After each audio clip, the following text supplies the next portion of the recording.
The gunshot that shattered Katherine Zimmerman's world did not come from a pistol, but from her father's mouth.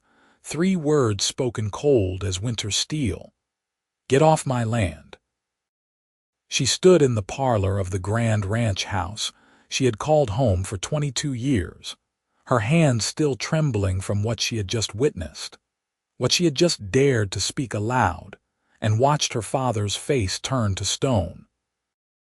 Behind him, through the window, the Colorado mountains rose against the autumn sky of 1883, indifferent to the destruction unfolding in their shadow.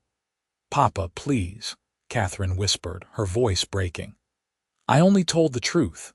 Those men were stealing from you, from all of us.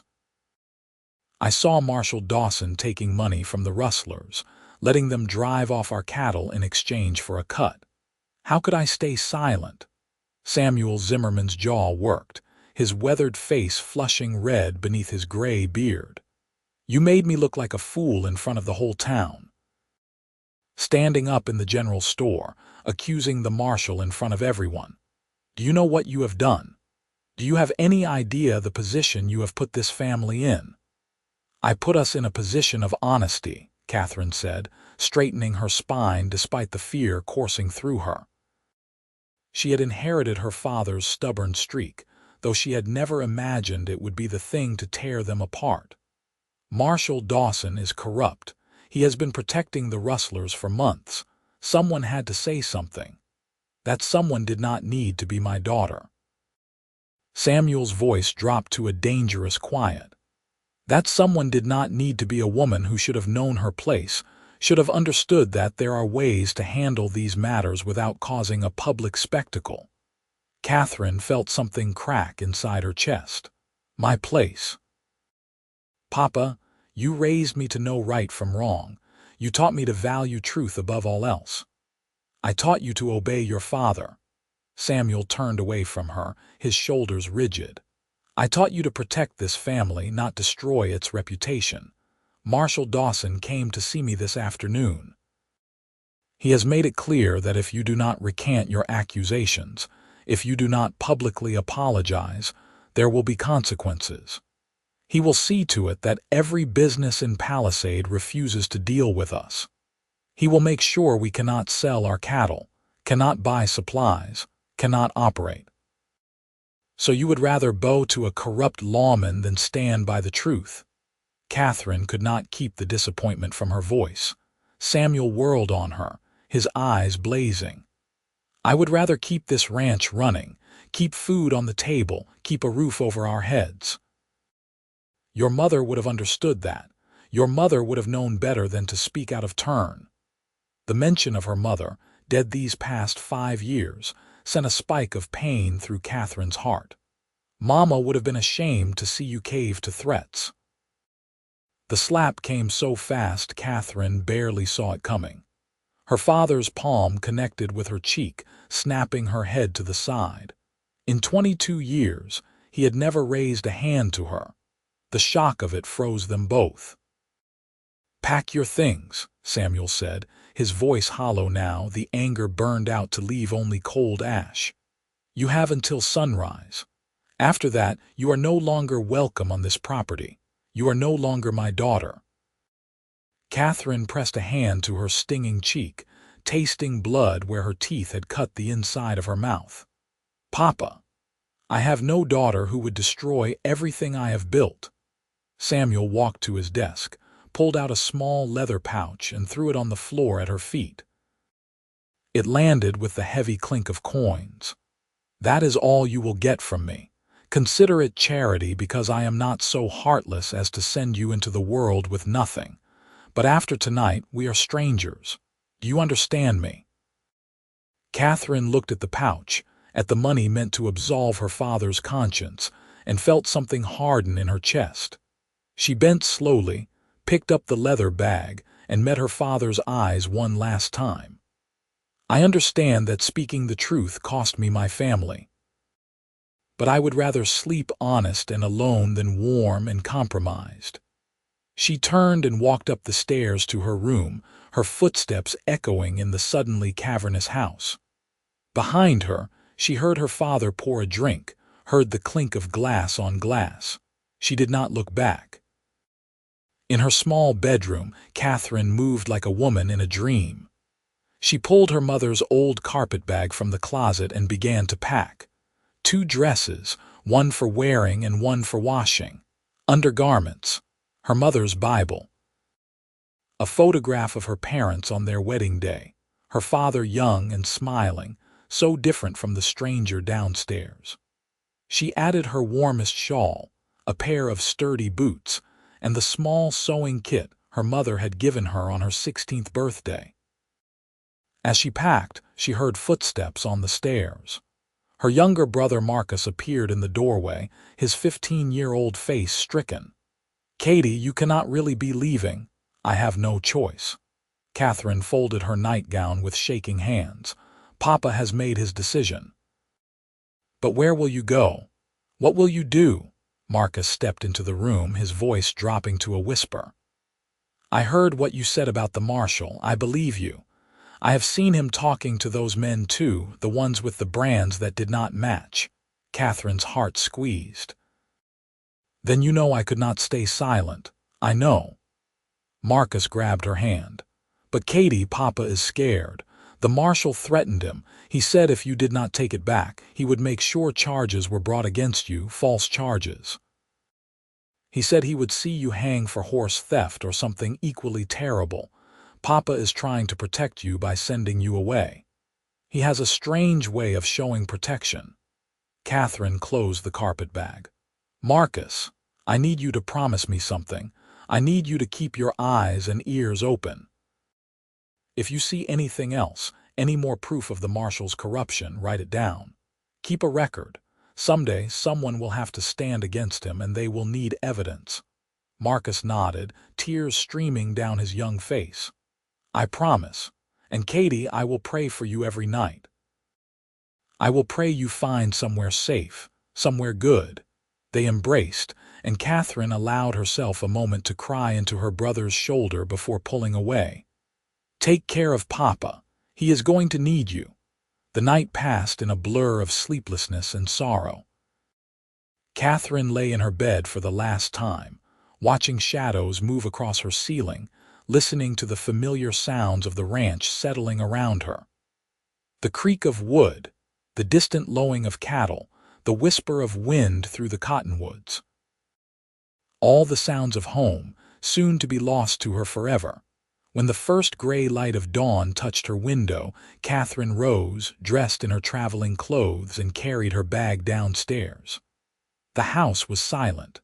Her father's study door was closed. She did not knock. She walked out into the cold October morning, the frost crunching under her boots, and did not look back at the only home she had ever known. The leather pouch in her pocket held maybe $50, enough for a few weeks if she was careful. Beyond that, she had no plan, no destination, no idea how a rancher's daughter with no skills beyond riding and managing a household would survive in a world that had no place for women without protection. Katherine walked the 3 miles into Palisade as the sun rose, painting the mountains gold and amber. The town was just beginning to stir when she arrived, smoke rising from chimneys, the smell of baking bread drifting from the boarding house. She stood on the main street, dusty and tired, and realized she had no idea what to do next. "Miss Zimmerman." A voice spoke behind her, and Katherine turned to find Mrs. Adelaide Porter, the seamstress, standing in the doorway of her shop. The older woman's face was kind but troubled. "Dear girl, what are you doing in town so early, and with a traveling bag?" Katherine opened her mouth to lie to make some excuse, but found she could not. The truth had already cost her everything. What was one more revelation? "My father has disowned me, Mrs. Porter. I spoke out against Marshal Dawson yesterday, and the consequences have come due." Mrs. Porter's expression hardened. "I heard about your accusation. Half the town is talking about it. The other half is too frightened to mention it at all." She glanced up and down the street, then gestured Katherine inside. "Come in, child. Let us get you out of sight before the marshal sees you. He has been in a foul mood since yesterday." Inside the tidy shop, surrounded by bolts of fabric and the comforting smell of cotton and wool, Katherine finally allowed herself to sink into a chair. Mrs. Porter bustled about, putting a kettle on the small stove in the back room, pulling out cups and a tin of tea. "Now then," the seamstress said, settling across from Katherine, "tell me everything." Katherine did. The words poured out of her, the whole story from beginning to end. How she had been riding the fence line 2 weeks ago, and had seen Marshal Dawson meeting with a group of men she recognized as suspected rustlers. How she had watched money change hands, had heard Dawson tell them which section of Zimmerman land would be least guarded that night. How she had told her father, who had dismissed it as impossible, who had refused to believe that the marshal he had voted for and trusted could be corrupt. "So I went into town yesterday," Katherine continued, accepting the cup of tea Mrs. Porter pressed into her hands. "I was angry, frustrated. When I heard people in the store talking about how the rustling had gotten so bad, how no one could catch the thieves, something in me snapped. I told them I knew why. I told them what I had seen. And your father saw it as betrayal." Mrs. Porter shook her head. "Men and their pride. Samuel Zimmerman is a good man, but he is a stubborn one. He cannot see past his own fear to the courage it took for you to speak up. Courage feels very much like foolishness right now." Katherine sipped the hot tea, letting it warm her from the inside. "I have nowhere to go, Mrs. Porter. I have a little money, but not enough to travel far or to sustain myself for long. I can ride and I can read and I can manage a household, but those skills will not earn me a living." Mrs. Porter was quiet for a moment, her shrewd eyes studying Katherine. "Can you sew? A little. Enough to mend and to do basic work. Then you can learn more. I have been thinking about taking on an apprentice, someone to help with the workload. The pay would not be much, but it would include room and board. I have a small room above the shop that has been sitting empty since my daughter married and moved to Denver." Hope, fragile as spun glass, flickered in Katherine's chest. "Mrs. Porter, I could not possibly impose." "Nonsense. You would be working for your keep, not imposing." The seamstress stood, brushing down her skirts. "But I will be honest with you, child. Taking you in may bring trouble to my door. The marshal will not be pleased, and neither will those he has in his pocket. Are you prepared for that? I have already lost my family for telling the truth. I will not ask you to risk your livelihood as well. You did not ask, I offered." Mrs. Porter smiled, and it was fierce. "My late husband, God rest him, always said that when you see something wrong, you speak up, consequences be damned. You did that. The least I can do is give you a place to land." Katherine felt tears prick her eyes. "Thank you. Do not thank me yet. You are about to learn that sewing for demanding customers is harder than any ranch work you have ever done." Mrs. Porter held out her hand. "But we will manage. Now come, let me show you your room." The weeks that followed were both harder and easier than Katherine had imagined. The work was indeed difficult, her fingers aching from pushing needles through heavy fabric, her eyes strained from working by lamplight. But there was satisfaction in it too, in learning a new skill, in seeing a garment take shape under her hands. Mrs. Porter was a patient teacher, firm but kind, and Katherine threw herself into the work with desperate determination. The town's reaction to her continued presence in Palisade was mixed. Some people whispered when she walked by, turned away when she entered shops. Others nodded to her with quiet approval, though they did not speak openly of support. Marshal Dawson himself had confronted her once, on the street outside the Mercantile, his face red with anger. "You should have left town, girl," he had said, his hand resting on his gun belt in a gesture that was not quite a threat, but not quite innocent either. "There is nothing for you here but trouble." "I am simply trying to earn an honest living, Marshal," Katherine had replied, keeping her voice steady despite the fear churning in her stomach. "Is that a crime? Honest?" Dawson had spat the word like a curse. "You would not know honest if it bit you.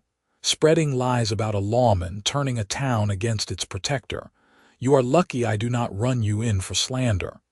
Truth is not slander, Marshal, and I will not be intimidated into silence." He had leaned close then, his breath hot on her face. "Your father was smart enough to choose his ranch over his pride. Too bad you were not smart enough to make the same choice." Katherine had walked away from him with her head high, but her hands had shaken for hours afterward. She knew she was not safe in Palisade, knew that Dawson was looking for any excuse to make good on his threats. But she had nowhere else to go, and something stubborn in her refused to run. It was on a cold morning in late November when everything changed. Katherine was in the shop, working on a dress for the banker's wife, when the door opened and a man walked in.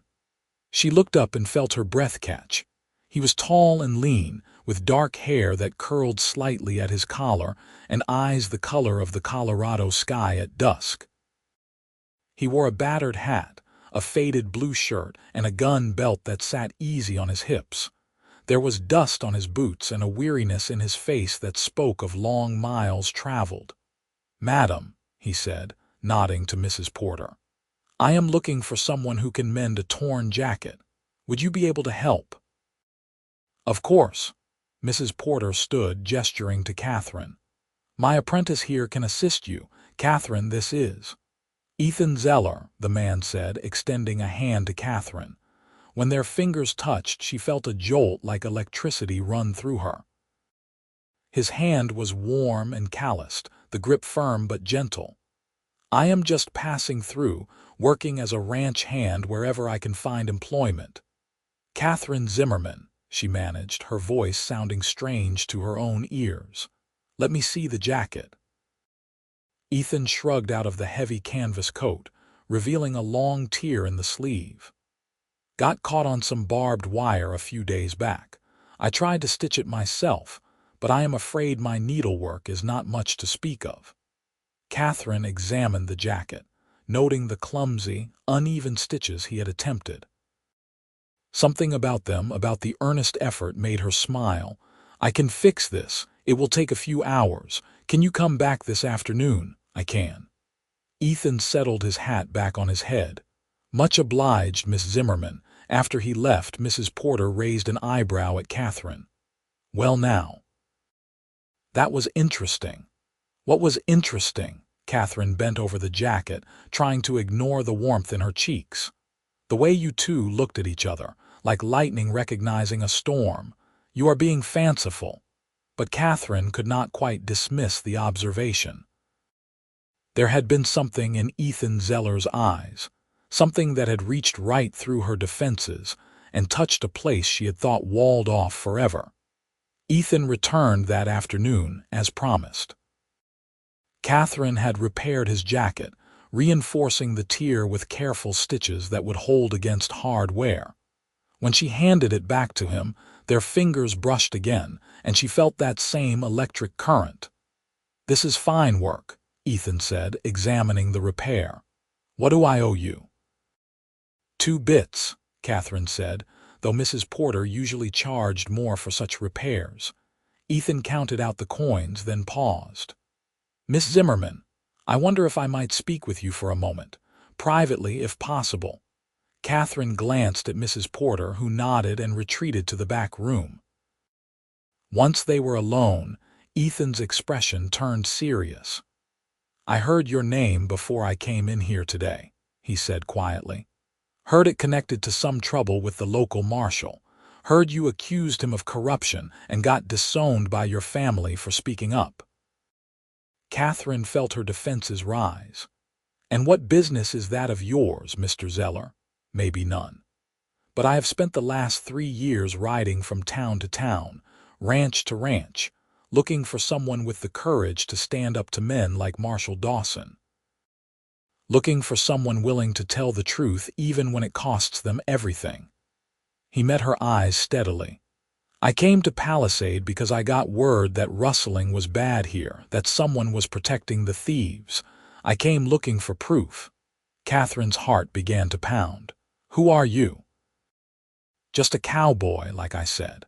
But a cowboy who believes that corruption needs to be brought into the light, who believes that truth deserves a home even when everyone else wants to bury it. Ethan's voice was low and urgent. Miss Zimmerman, if you really saw what you said you saw, if you have any proof at all, I want to help you bring Dawson down. Why? Katherine searched his face. Why would you risk yourself for a town you have no stake in, for a woman you do not even know? Because 5 years ago, in a town 100 miles south of here, my father was sheriff. He was an honest man, a good man. When he discovered that the mayor and half the town council were embezzling funds, he tried to expose them. They killed him for it, made it look like a riding accident. My mother died of grief 6 months later. Ethan's jaw tightened. I swore then that I would never stand by while corrupt men destroyed honest lives. I swore I would fight them wherever I found them. Katherine felt something shift in her chest, a loosening of the tight knot of loneliness and fear she had carried for months. I have no proof beyond what I saw, my word against a marshal's, which is worth nothing in this town. Then we find proof. Ethan leaned closer. The rustlers are still operating, are they not? Dawson is still taking his cut. If we can catch them in the act, document it somehow, we can take it to the territorial marshal. We can force an investigation. That is dangerous. If Dawson suspects what we are doing, he will kill us, probably. Ethan smiled, and it was reckless and wild and utterly captivating. But it is the right thing to do, and sometimes, Miss Zimmerman, doing right is worth the risk. Katherine thought of her father's face when he had told her to leave, thought of her mother's Bible with its underlined passages about justice and truth, thought of every night she had lain awake wondering if she had made a terrible mistake. When do we start? Over the next several weeks, Katherine and Ethan became conspirators. He found work at a ranch on the outskirts of town, a position that gave him reason to ride the range and observe patterns. Katherine, meanwhile, kept her ears open in the shop, listening to the gossip of customers, piecing together information about which ranches had been hit, when, and where. They met in secret, usually at dawn or dusk, in a grove of cottonwoods by the river. Ethan would ride in on his buckskin gelding, and Katherine would slip out of town on foot, and they would share what they had learned. But increasingly, their meetings became about more than just the investigation. "Tell me about your mother," Ethan said one evening as they sat on the bank of the river, watching the water run silver in the fading light. Katherine wrapped her shawl tighter against the chill. "She was kind, patient. She loved my father deeply, even when he was stubborn. She taught me to read from the Bible, to see the good in people." She smiled sadly. "I think she would be disappointed in me now. I have failed to see the good in my father, failed to forgive him. Forgiveness does not mean accepting wrong behavior." Ethan picked up a smooth stone and skipped it across the water. "Your father chose his pride over his daughter. That is not something easily forgiven. What about your parents? What were they like?" Ethan was quiet for a long moment. "My father was strong, principled. He believed the law should protect everyone equally, not just those with money and power. My mother was gentle, but fierce when it came to defending her family. They loved each other in a way that made you believe in love, if that makes sense." "It does." Katherine watched his profile, the way the last light caught in his dark hair. "Do you think you will ever have that, the kind of love they had?" He turned to look at her, and the intensity in his eyes made her breath stop. "I am beginning to think I might."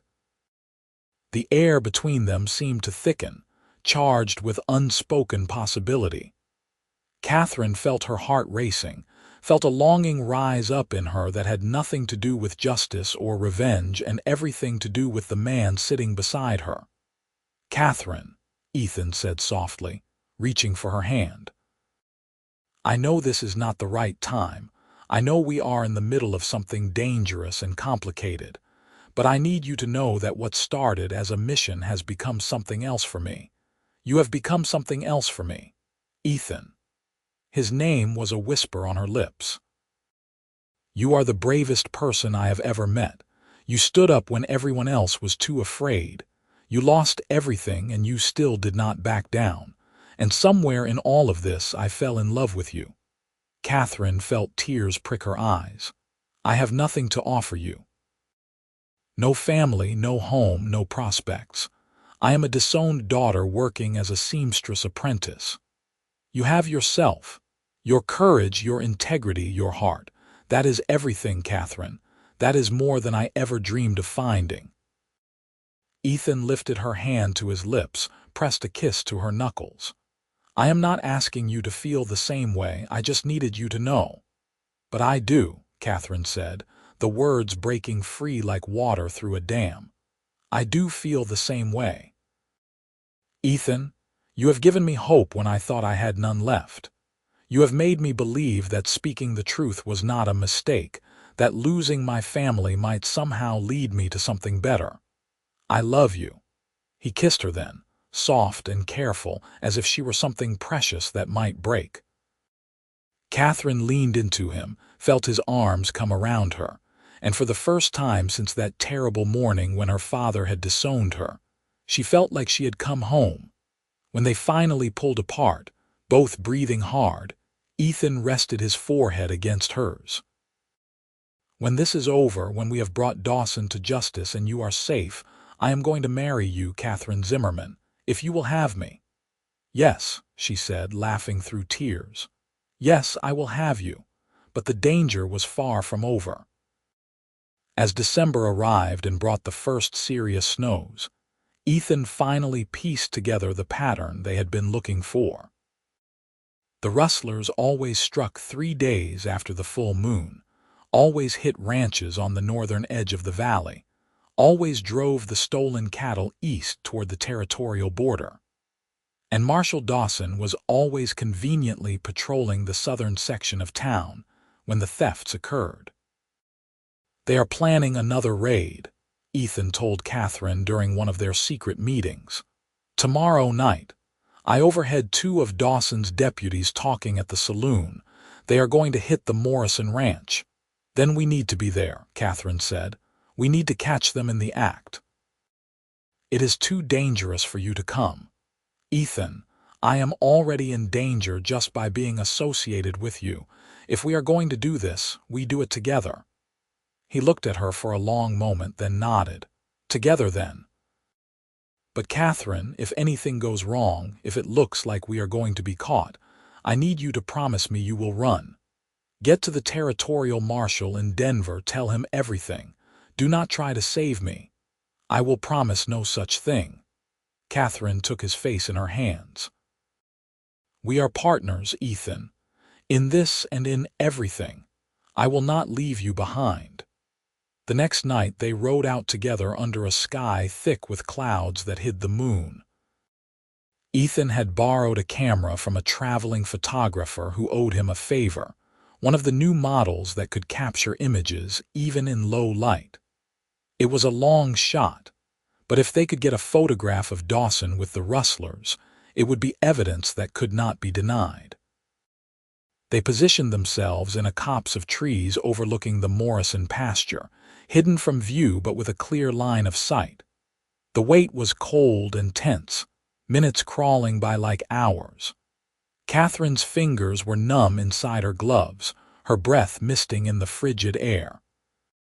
Then, just after midnight, they came. A group of riders, maybe 6 or 7, moving quietly through the darkness.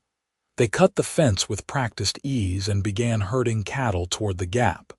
And there, riding at the rear, was Marshal Dawson, his badge catching the faint starlight. "Now," Ethan whispered, setting up the camera. The flash powder ignited with a soft whoosh, the brief flare of light capturing the scene, but it also gave away their position. "Who is there?" Dawson's voice rang out, sharp with anger. "Show yourself, Ride." Ethan grabbed Katherine's hand, pulling her toward their horses. They mounted in a rush, kicked their horses into a gallop. Behind them, shouts erupted, followed by the crack of gunfire. Katherine bent low over her horse's neck, her heart in her throat. Bullets whined past, too close.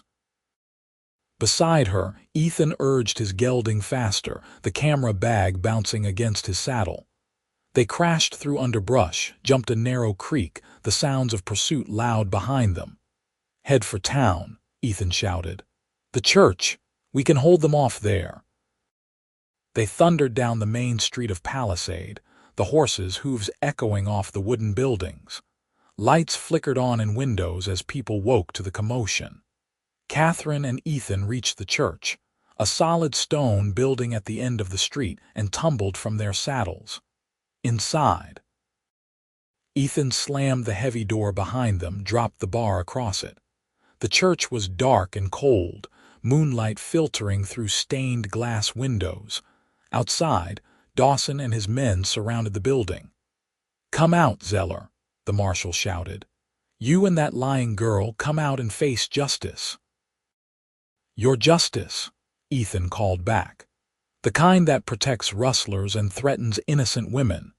You have no proof of anything. We have photographs, Dawson, clear images of you with the rustlers helping them steal cattle. It is over." There was a long silence. Then Dawson's voice, colder now. "No one is going to believe you. I am the law in this town. Who is going to take your word against mine? I will." The new voice came from the street, strong and carrying. Katherine risked a look through the window and felt her heart leap. Her father stood there, rifle in hand, her brother Marcus beside him, and they were not alone. Mrs. Porter was there, and Mr. Morrison, and at least a dozen other townspeople, all armed, all standing together. "Samuel," Dawson sounded genuinely shocked. "What are you doing?" "Something I should have done months ago." Samuel Zimmerman's voice was heavy with regret. "Standing up for the truth, standing up for my daughter." Katherine felt tears stream down her face. Ethan squeezed her hand.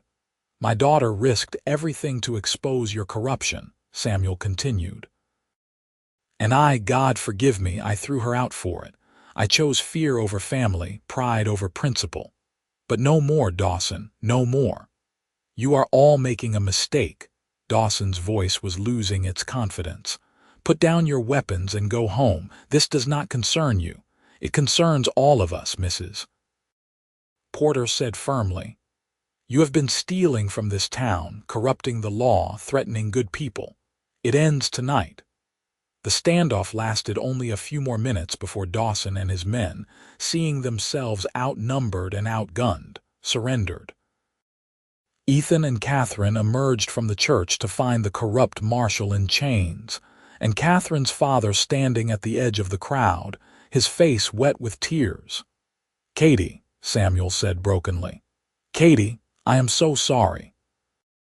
Katherine ran to him, felt his arms come around her for the first time in months. "Papa, I was wrong, about everything, about you, about the truth, about what matters most."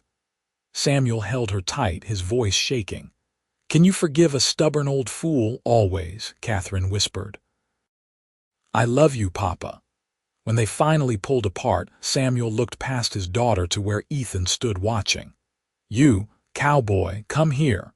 Ethan approached cautiously, and Samuel extended his hand. "You said truth deserves a home. You gave my daughter a home when I cast her out. I owe you a debt I can never repay. You owe me nothing, sir." Ethan shook the older man's hand. "Katherine is the bravest person I know. She did not need anyone to give her a home. She created one through her own courage. Even so." Samuel looked between them, seeming to note their joined hands, the way they stood close together. I suspect there is more than justice binding you two together now. Katherine felt herself blush. Papa, Ethan, and we want to marry, with your blessing if we can have it. Samuel smiled, and it was the first genuine smile Katherine had seen on her father's face in months. You have it, daughter. You have my blessing and my apology and whatever else you need from me. He turned to Ethan. You take care of her. She is more precious than all the land in this valley. I know, sir, and I will spend every day of my life proving I am worthy of her. The weeks that followed were a whirlwind. The photographs Ethan had taken were indeed clear enough to serve as evidence, and when the territorial marshal arrived to investigate, Dawson and his associates were arrested and removed to Denver to face trial. New elections were held, and an honest lawman took over as marshal. Katherine moved back to the ranch, but things were different now. Samuel listened when she spoke, valued her opinions, treated her as a partner in running the operation rather than simply a daughter to be protected and controlled. And Ethan, true to his word, married her on a cold January morning in 1884, with the whole town in attendance. Mrs. Porter made Katherine's wedding dress, a beautiful creation of ivory silk and lace. Marcus served as Ethan's best man. And Samuel walked his daughter down the aisle with his head held high, pride and love shining in his eyes. Dearly beloved, the preacher began, and Katherine looked at Ethan standing before her, strong and steady, the man who had believed in truth enough to risk everything, who had seen her courage and matched it with his own.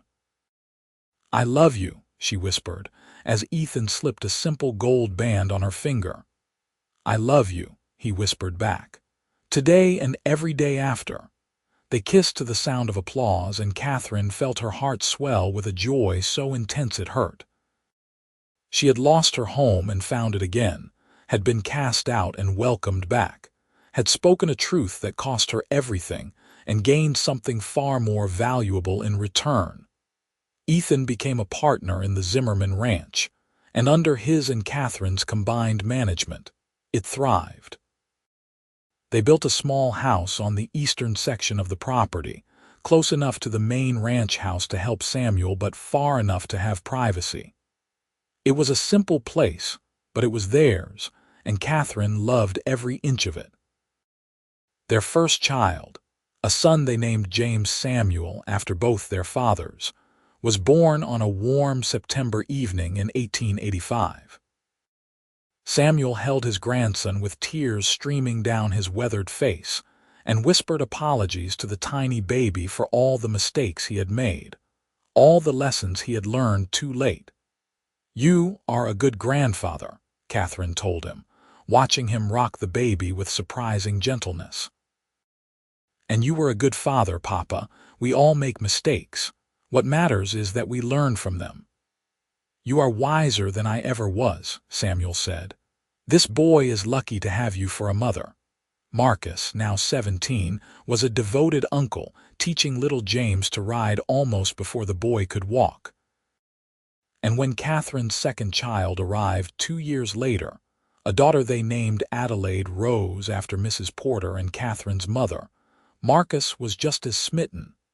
The years passed with the steady rhythm of ranch life. Seasons turned, cattle were driven to market, fences were mended, and friendships were deepened. Katherine continued to help Mrs. Porter with sewing when she had time, not for money now but for the pleasure of the craft and the woman's company. The seamstress became a beloved grandmother figure to Katherine's children, telling them stories and teaching them songs. Samuel grew older, his hair going from gray to white, his movements slower but his mind still sharp. He never tired of apologizing to Katherine, never stopped trying to make up for those months when he had turned his back on her. But Katherine told him over and over that she had forgiven him, that love meant letting go of old hurts and embracing new beginnings. On a summer evening in 1893, 10 years after that fateful day when Katherine had stood in the general store and spoken a truth that changed everything. The whole family gathered for dinner on the porch of the main ranch house. Samuel sat at the head of the table, surrounded by his children and grandchildren, his face lined with age but glowing with contentment. "Tell us the story, Mama," 9-year-old James begged, as he always did. "Tell us about how you and Papa met." Katherine looked at Ethan, who smiled and nodded. It was their children's favorite tale, the story of courage and consequence, of truth and love. "Once upon a time," Katherine began, and the children leaned forward eagerly. "There was a rancher's daughter who saw something wrong and dared to speak up, even though she knew it would cost her dearly. And she got disowned," 7-year-old Adelaide interjected, having heard the story 100 times. "She did," Katherine agreed. "She lost her home and her family, and for a while she thought she had lost everything that mattered. But then the cowboy came," James said. "But then the cowboy came," Katherine repeated, reaching across the table to take Ethan's hand. "And he said something that changed her life forever." "What did he say?" Adelaide asked, even though she knew the answer. "He said, 'Truth deserves a home,'" Ethan answered, his voice rich with emotion. "And your mother, she was that truth. She was brave and honest and fierce, and I knew the moment I met her that I wanted to spend my life giving her the home she deserved." "And they caught the bad marshal," James said with satisfaction. "They did," Samuel added, speaking up from his place at the head of the table. "Because sometimes, children, doing the right thing is hard. Sometimes it costs you everything. But if you are lucky, if you are very lucky, it leads you to something better than you ever imagined." "Like family," Marcus said. He was 25 now, engaged to be married himself to a sweet-tempered girl from town. "Like family," Katherine agreed. She looked around the table at all the faces she loved, at the life she had built from the ashes of loss. "Like love and forgiveness and second chances. And horses," James added helpfully, making everyone laugh. "And horses," Ethan agreed, ruffling his son's hair. As the sun set over the Colorado mountains, painting the sky in shades of orange and gold, Katherine felt a profound sense of peace. The road from that terrible day when her father had disowned her to this moment of perfect happiness had been long and difficult, marked by pain and fear and uncertainty. But every step had been worth it. She had learned that truth, no matter how costly, was worth speaking. She had learned that courage could be found in unexpected places, in a cowboy drifter with kind eyes and a wounded past. She had learned that family was not just blood but choice, not just history but love actively given and received. Most of all, she had learned that sometimes losing everything was the only way to find what truly mattered. "What are you thinking?" Ethan asked softly, as the children ran off to play and Samuel and Marcus settled into conversation about the fall cattle drive. "I am thinking about homes," Katherine said, leaning against her husband's shoulder. "How I thought home was a place, a building, a piece of land, but it is not, is it?" "No," Ethan wrapped his arm around her. "No. Home is truth that is honored, love that is freely given, courage that is met with courage. You gave me a home, Ethan, not a house or a ranch, but a place to be fully myself, to be honest and fierce and unafraid." She turned to look up at him. "Thank you for that. Thank you for seeing me when no one else would." "I will always see you, Katherine Zeller." He kissed her forehead. "I will always stand beside you, always give your truth a home." As night fell over the ranch, over the town of Palisade, over the wild and beautiful territory of Colorado, Katherine felt grateful for every choice she had made, every word she had spoken, every consequence she had faced. The rancher's daughter had been disowned for speaking up, but she had gained so much more than she had lost. She had gained herself. She had gained love. She had gained a life built on truth and courage, and the kind of happiness that came not from comfort but from integrity. And as she sat on that porch with her husband's arm around her, her children's laughter ringing in the evening air, and her father's forgiveness finally complete, Katherine knew she would not change a single moment. The Wild West was harsh and unforgiving, a place where survival often meant compromise, where speaking up could cost you everything. But it was also a place where courage mattered, where honor still meant something, where a cowboy could look at a disowned woman and say, "Truth deserves a home," and mean it with his whole heart. Katherine had found that home, and in finding it, she had found herself. Years would continue to pass. There would be more children, more challenges, more moments of joy and sorrow woven together like the threads in one of Mrs. Porter's quilts. But Katherine and Ethan would face it all together, partners in every sense of the word, their love built on a foundation of truth that could weather any storm. The ranch would prosper. Samuel would live to see his grandchildren grow, would hold great-grandchildren in his arms before he finally passed peacefully in his sleep at the age of 78.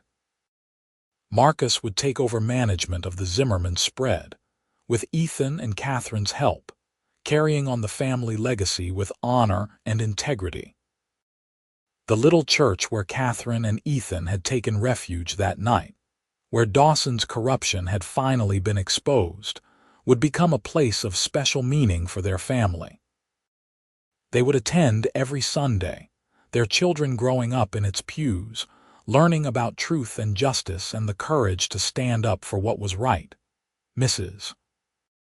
Porter would teach Adelaide to sew, passing on her skills to a new generation, just as Katherine taught her daughter to ride and to speak her mind, and to never let fear silence her voice.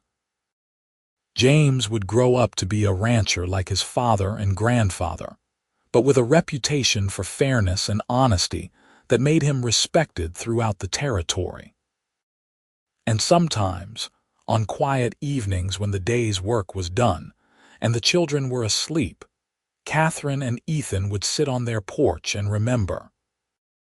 They would remember that cold morning when everything changed, when a disowned daughter and a wandering cowboy found each other in the midst of chaos and corruption.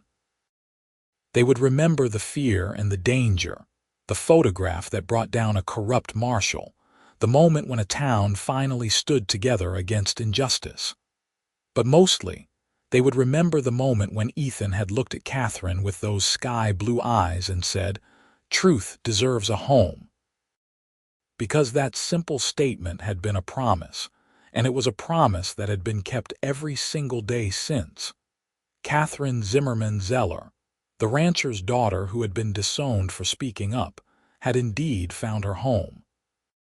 Not in a place but in a person, in a love that honored truth above comfort, in a partnership that valued courage over security. And in that home, she had built a life of meaning and purpose, a legacy of integrity that would pass down through generations. The Wild West would eventually fade into history, the rough edges smoothed by civilization, the lawless days giving way to order and progress. But the lessons Katherine and Ethan had learned, the truths they had fought for, would remain. Their children would tell their children, who would tell their children, about the woman who spoke up when silence would have been easier, about the man who believed truth deserved a home, about the love that grew from courage and conviction. And on warm summer nights, when the Colorado wind whispered through the cottonwoods and the stars blazed overhead in that vast western sky, you could almost hear it, the echo of a promise kept, the sound of truth finding its home at last. Katherine lived to be 73 years old, long enough to see the turn of the century, long enough to watch her grandchildren have children of their own. And when she finally passed, peacefully in her sleep with Ethan holding her hand, the whole town of Palisade mourned. They remembered her not just as a rancher's wife or a mother or a grandmother, but as the woman who had the courage to speak up, who had stood for truth when it cost her everything, who had shown them all what real bravery looked like. Ethan followed her 3 years later, his heart simply giving out one night as he slept. They buried him next to Katherine in the little cemetery on the hill, under a headstone that read, "Truth deserves a home," and he gave it one. And if you visited that cemetery today, more than 100 years later, you would still see fresh flowers on those graves, placed there by descendants who remember, who honor, who carry on the legacy of courage and truth. Because that is what love does. It endures. It remembers. It teaches the next generation and the one after that what it means to stand up for what is right, to speak truth in the face of consequences, to believe that integrity matters more than comfort. Katherine and Ethan's love story was not just about romance, though there was plenty of that. It was about two people who found each other in the midst of darkness and chose to be each other's light, who built a life on principles that mattered, who left the world better than they found it. The rancher's daughter was disowned for speaking up, but a cowboy said, "Truth deserves a home." And in the end, they built that home together, filled it with love and laughter and the kind of happiness that comes from living with integrity. It was a home that lasted not just their lifetime but generations beyond, a testament to the power of courage, the strength of truth, and the enduring nature of a love built on the right foundation. And that, more than any piece of land or stack of gold or grand estate, was the true measure of their wealth. They had lived honestly, loved deeply, and left behind a legacy that would never be forgotten. In the Wild West, where so many stories ended in tragedy and loss, theirs was a story of triumph, a reminder that sometimes when you lose everything for the sake of truth, you gain something far more valuable in return. You gain yourself. You gain love. You gain a life worth living, a story worth telling, a legacy worth leaving. And in the end, that is the only thing that really matters.